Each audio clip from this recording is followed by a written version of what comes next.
imaginez, on doit mesurer la température au cœur d'un volcan ou bien dans un moteur de fusée. La plupart des thermomètres y fondraient sur le champ. Et pourtant, il existe un capteur qui arrive, avec une technologie qui est d'une simplicité déconcertante. C'est le thermocouple. Alors comment est-ce que deux simples fils de métal peuvent réussir un tel exploit? C'est ce qu'on va voir ensemble. La question, elle est simple, mais elle est fondamentale. Comment on fait, concrètement, pour mesurer de manière fiable une température de 1200 degrés Celsius? C'est une température où la plupart des capteurs électroniques, ils fondent tout simplement. Et la réponse, elle est presque, déconcertante de simplicité. On y arrive avec juste deux fils de métaux différents. C'est tout.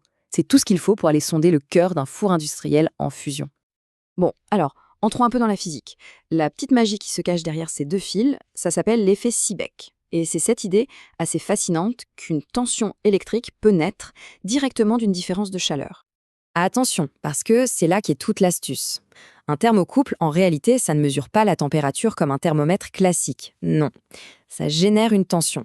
Une toute petite tension électrique de l'ordre de quelques millivolts. Voilà, la définition un peu plus formelle. Quand on prend deux métaux distincts, qu'on les soude ensemble à une extrémité et qu'on crée une différence de température entre ce point soudé et l'autre bout, une petite tension électrique mesurable apparaît. C'est ce phénomène physique qui est vraiment au cœur de tout le système. Si on décompose ça, c'est très simple. Première étape, on soude deux métaux différents. Deuxième étape, on chauffe cette soudure pour créer un écart de température avec l'autre bout des fils. Et troisième étape, cet écart génère une tension qu'on peut mesurer. C'est simple et en même temps, c'est incroyablement puissant. Le vrai secret du thermocouple, il est là. Il y a deux points clés.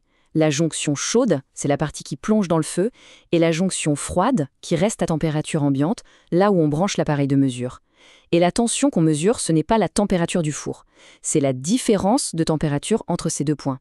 Du coup, pour connaître la température exacte, l'appareil doit mesurer la température de la jonction froide et l'ajouter au calcul. C'est ce qu'on appelle la compensation.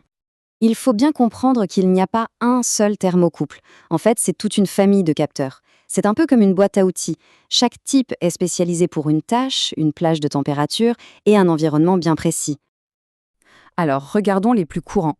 Le type K, c'est le vrai couteau suisse de l'industrie. Il va jusqu'à 1200 degrés. Pour des budgets un peu plus serrés, on a le type J. Si on cherche de la précision dans les basses températures, on prendra plutôt un type T. Et puis pour les extrêmes, genre la sidérurgie ou la verrerie, là on passe sur des métaux nobles, comme le platine, avec les types S, R ou B. Mais attention, évidemment, aucun capteur n'est parfait. Le thermocouple, c'est vraiment l'incarnation d'un compromis fondamental en ingénierie.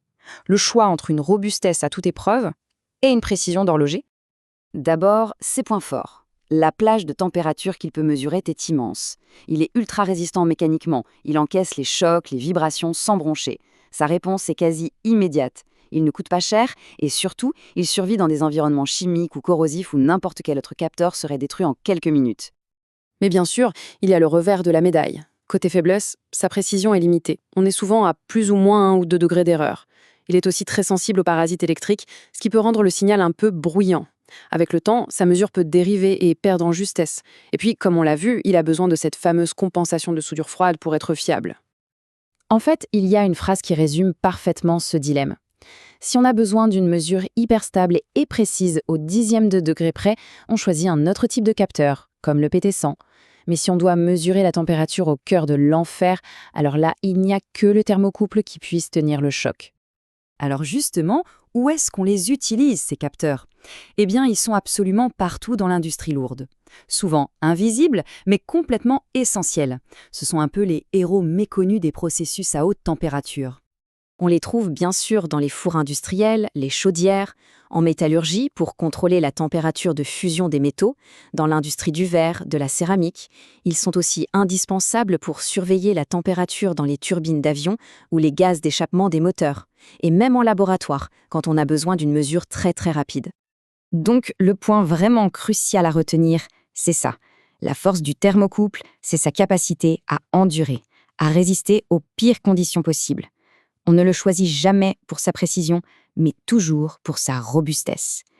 Pour résumer, le thermocouple, c'est une sorte de paradoxe. C'est une technologie toute simple pour un défi absolument extrême. On ne le choisit pas pour sa précision, non, mais pour sa robustesse qui est quasi indestructible. C'est le capteur de la dernière chance, celui qui continue de fonctionner quand tous les autres, bien plus sophistiqués, ont déjà fondu depuis longtemps. Et tout ça, ça nous laisse avec une question de fond, qui va bien au-delà de ce simple capteur. Dans un processus industriel critique, qu'est-ce qui est le plus important? Avoir une mesure d'une précision chirurgicale ou bien avoir une mesure robuste qui fonctionnera quoi qu'il arrive? La réponse, eh bien, elle dépend entièrement de l'application.